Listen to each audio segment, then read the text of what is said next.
Good morning, everyone. This is Tony Holowitz, and I want to thank you for being here for this quick Act tutorial. This is the Act Premium Cloud, the web version of Act.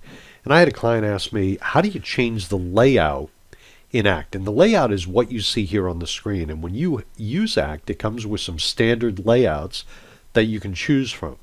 The way you do that is if you come over to the far right side, see these three little dots right here? Well, when you put your pointer over, it says Change Layout. And I'm going to click on that.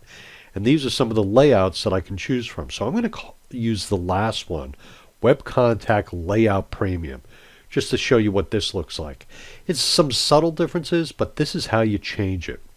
What I recommend you do is if you've modified your layouts or if you've customized your layouts, in the layout, put the name of the layout. So you have someplace you can look to put the name with what you see on the screen.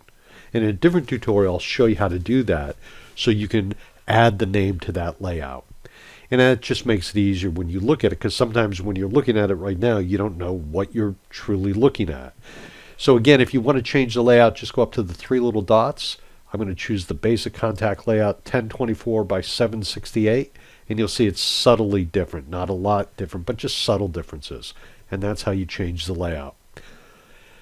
My name is Tony Holowitz. If you have any questions, don't hesitate to reach out to me. Thank you very much. Bye now.